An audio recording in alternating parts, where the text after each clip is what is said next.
ವೀಕ್ಷಕರೇ ನಮಸ್ಕಾರ, BN ಟಿವಿಗೆ ಸ್ವಾಗತ. ವೀಕ್ಷಕರೇ, ಹಾಸನ ಜಿಲ್ಲೆಯಲ್ಲಿ ರಾಜಕೀಯವಾಗಿ ಚಾಪು ಮೂಡಿಸಿದ್ದ ಮಾಜಿ ಸಚಿವ ರೇವಣ್ಣ ಕುಟುಂಬಕ್ಕೆ ಒಂದಲ್ಲ ಒಂದು ಸಂಕಷ್ಟಗಳು ಎದುರಾಗುತ್ತಲೇ ಇದ್ದಾವೆ.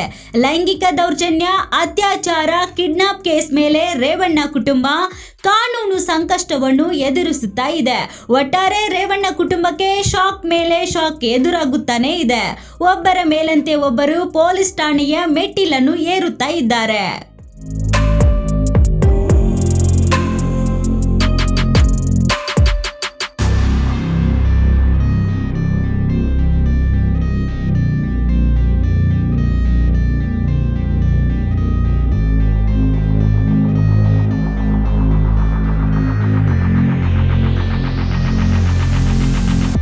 ಹೌದು, ಮಾಜಿ ಸಚಿವ HD ರೇವಣ್ಣ ಅವರ ಕುಟುಂಬಕ್ಕೆ ಮತ್ತೊಂದು ಮುಜುಗರ ಎದುರಾಗಿದೆ. ಲೈಂಗಿಕ ದೌರ್ಜನ್ಯ ಹಗರಣದಲ್ಲಿ ಮಾಜಿ ಸಂಸದ ಪ್ರಜ್ವಲ್ ರೇವಣ್ಣ ಬಂಧನವಾಗಿ ವಿಚಾರಣೆ ನಡೆಸುತ್ತಿರುವ ನಡುವೆ ಅವರ ಸಹೋದರ ವಿಧಾನ ಪರಿಷತ್ ಸದಸ್ಯ ಸೂರಜ್ ರೇವಣ್ಣ ಬಂಧನವಾಗಿದೆ. ಸಲಿಂಗಕಾಮ, ಅಸಹಜ ಲೈಂಗಿಕ ದೌರ್ಜನ್ಯದ ಆರೋಪದ ಮೇಲೆ ಹಾಸನದಲ್ಲಿ ಸೂರಜ್ನನ್ನು ಬಂಧನ ಮಾಡಲಾಗಿದೆ. ಸಾಕ್ಷಿ ನೀಡಲು ಠಾಣೆಗೆ ಬಂದ ಸೂರಜ್ ತಾವಾಗಿಯೇ ಪೊಲೀಸ್ ಬಲೆಗೆ ಬಿದ್ದಿದ್ದಾರೆ.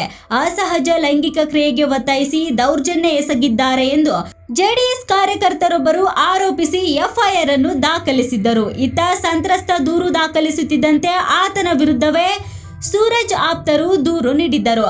ನಾನೇನು ತಪ್ಪು ಮಾಡಿಲ್ಲ, ನನ್ನದೇನೂ ತಪ್ಪಿಲ್ಲ, ದುಡ್ಡಿಗಾಗಿ ನನ್ನ ಬ್ಲ್ಯಾಕ್ ಮೇಲ್ ಮಾಡುತ್ತಿದ್ದಾನೆ, ಕತೆ ಕಟ್ಟುತ್ತಿದ್ದಾನೆ, ನನ್ನ ಹತ್ತಿರ ಪ್ರೂಫ್ ಇದೆ ಅಂತ ಪೊಲೀಸರಿಗೆ ಡಿಜಿಟಲ್ ಸಾಕ್ಷ್ಯಾಧಾರ ಕೊಡಲು ಬಂದು ತಾವಾಗಿಯೇ ಬಂಧನಕ್ಕೆ ಒಳಗಾದರು ವಿಧಾನ ಪರಿಷತ್ ಸದಸ್ಯ ಡಾಕ್ಟರ್ ಸೂರಜ್ ರೇವಣ್ಣ. ಮೀನು ತಾನಾಗಿಯೇ ಬಂದು ಗಾಳಕ್ಕೆ ಬಿತ್ತು ಅನ್ನೋ ಮಾತನ್ನು ನೀವೆಲ್ಲರೂ ಕೂಡ ಕೇಳೇ ಇರ್ತೀರಾ.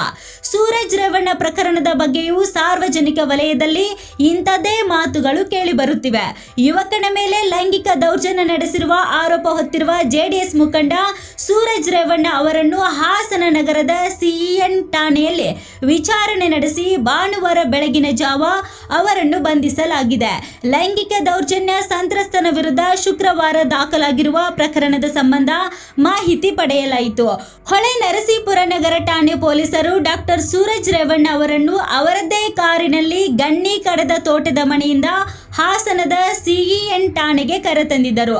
ಹಣಕ್ಕಾಗಿ ಸೂರಜ್ ರೇವಣ್ಣ ಅವರಿಗೆ ಸಂತ್ರಸ್ತ ಬ್ಲ್ಯಾಕ್ ಮೇಲ್ ಮಾಡಿರುವ ಬಗ್ಗೆ ಹೊಳೆ ನರಸೀಪುರ ನಗರ ಪೊಲೀಸ್ ಠಾಣೆಯಲ್ಲಿ ದಾಖಲಾಗಿರುವ FIR ಸಂಬಂಧ ಅವರನ್ನು ವಿಚಾರಣೆಯನ್ನು ನಡೆಸಿದರು. ಸಂತ್ರಸ್ತ ವ್ಯಕ್ತಿಯು ಸೂರಜ್ ಅವರಿಗೆ ಕರೆ ಮಾಡಿ ಬೆದರಿಕೆ ಹಾಕಿದ್ದಾರೆ ಎನ್ನಲಾಗಿರುವ ಆಡಿಯೋ ಫೈಲ್ ಸಂಗ್ರಹ ಮಾಡುವ ಪ್ರಯತ್ನ ನಡೆಸಲಾಗುತ್ತಿದೆ ಎಂದು ತಿಳಿದು ಬಂದಿದೆ.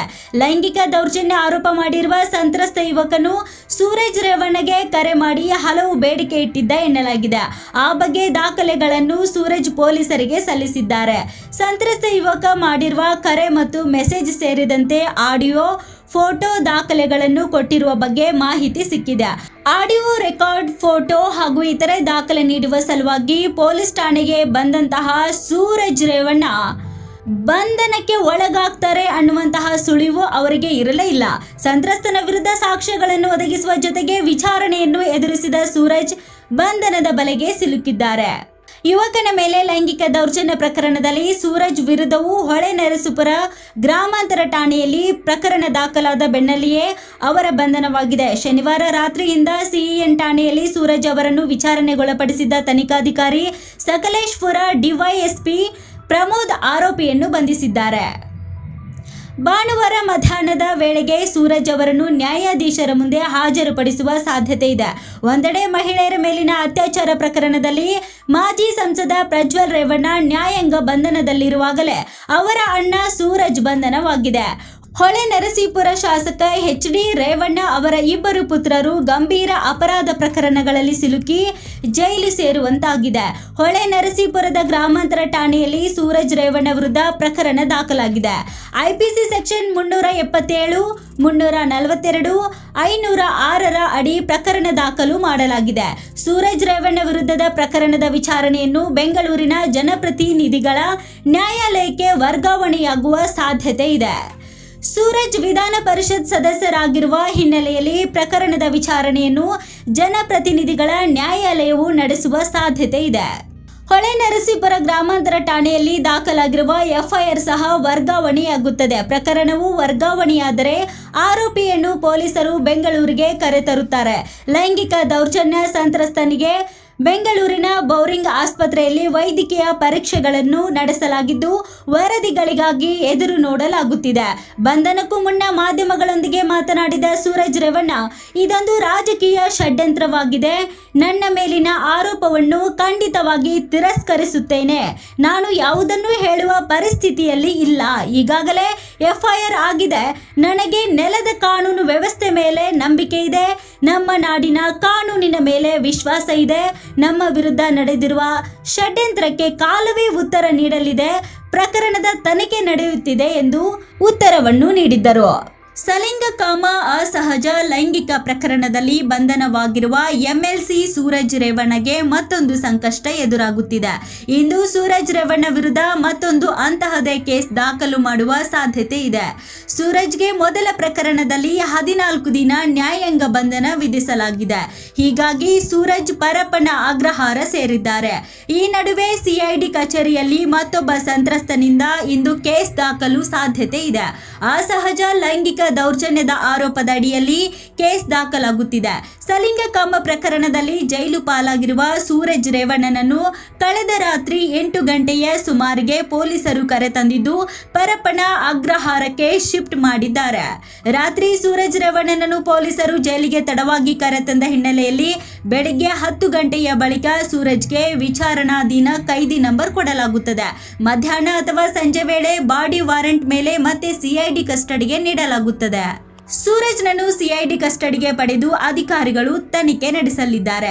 27 ವರ್ಷದ ಚೇತನ್ ಕೆಎಸ್ ಎಂಬುವರು ದೂರು ನೀಡಿದ್ದಾರೆ. ಸೂರಜ್ ರೇವಣ್ಣ ಅವರು ಜೂನ್ 16ರಂದು ಹೊಳೆನರಸೀಪುರ ತಾಲೂಕಿನ ಗಣ್ಣಿಕಡದಲ್ಲಿರುವ ತಮ್ಮ ಫಾರ್ಮ್ ಹೌಸ್ನಲ್ಲಿ ತನ್ನ ಮೇಲೆ ಅಸ್ವಾಭಾವಿಕ ಲೈಂಗಿಕ ದೌರ್ಜನ್ಯ ಮಾಡಿದ್ದಾರೆ ಎಂದು ಆರೋಪಿಸಿದ್ದಾರೆ. ತನಗೆ ಬೆದರಿಕೆ ಹಾಕಿದ್ದಾರೆ. ಅವರು ಕರೆದಾಗಲೆಲ್ಲ ತಮ್ಮ ಫಾರ್ಮ್ ಹೌಸ್ಗೆ ಬರುವಂತೆ ಹೇಳಿದ್ದಾರೆ ಎಂದು ಚೇತನ್ ಆರೋಪಿಸಿದ್ದಾರೆ. ಸೂರಜ್ ರೇವಣ್ಣನ ಆಪ್ತರೊಬ್ಬರು ಈ ವಿಷಯವನ್ನು ಸಾರ್ವಜನಿಕವಾಗಿ ಬಹಿರಂಗಪಡಿಸದಂತೆ ಬೆದರಿಕೆ ಹಾಕಿದರು. ಕೆಲಸ ಮತ್ತು ಬಾಯಿ ಮುಚ್ಚಿಕೊಂಡಿರಲು 2 ಕೋಟಿ ರೂಪಾಯಿ ನೀಡುವುದಾಗಿಯೂ ಹೇಳಿದ್ದಾರೆ. ಆದರೆ ದೂರುದಾರ ಚೇತನ್ ಕೆಎಸ್ ವಿರುದ್ಧ ಸುಲಿಗೆ ಯತ್ನದ ಆರೋಪದಲ್ಲಿ ಪ್ರತಿ ದೂರು ದಾಖಲಾಗಿದೆ. ಸೂರಜ್ ರೇವಣ್ಣ ಅವರಿಂದ 5 ಕೋಟಿ ರೂಪಾಯಿ ಸುಲಿಗೆ ಮಾಡುವ ಉದ್ದೇಶದಿಂದ ಸುಳ್ಳು ದೂರು ದಾಖಲಿಸಿದ್ದಾರೆ ಎಂದು ಜೆಡಿಎಸ್ ಮುಖಂಡ ಆರೋಪಿಸಿದ್ದಾರೆ. ಸೂರಜ್ ರೇವಣ್ಣ ಆಪ್ತ ಶಿವಕುಮಾರ್ ನೀಡಿದ ದೂರಿನ ಮೇರೆಗೆ ಜೆಡಿಎಸ್ ಕಾರ್ಯಕರ್ತನ ವಿರುದ್ಧ ಸುಲಿಗೆ ಪ್ರಕರಣ ದಾಖಲಾಗಿದೆ. ಸುಳ್ಳು ಲೈಂಗಿಕ ದೌರ್ಜನ್ಯ ಪ್ರಕರಣ ದಾಖಲಿಸುವುದಾಗಿ ಬೆದರಿಸಿ ಜೆಡಿಎಸ್ ಎಂಎಲ್ಸಿಯಿಂದ ಹಣ ವಸೂಲಿ ಮಾಡಲು ಪಕ್ಷದ ಕಾರ್ಯಕರ್ತರು ಯತ್ನಿಸಿದ್ದಾರೆ ಎಂದು ಆರೋಪಿಸಿದ್ದಾರೆ. ಮತ್ತಷ್ಟು ಸುದ್ದಿಗಳಿಗಾಗಿ ನೋಡ್ತಾ ಇರಿ BN TV. ಲೈಕ್ ಮಾಡಿ, ಶೇರ್ ಮಾಡಿ, ಸಬ್ಸ್ಕ್ರೈಬ್ ಮಾಡಿ. ಇದು ನಿಮ್ಮ ಧ್ವನಿ.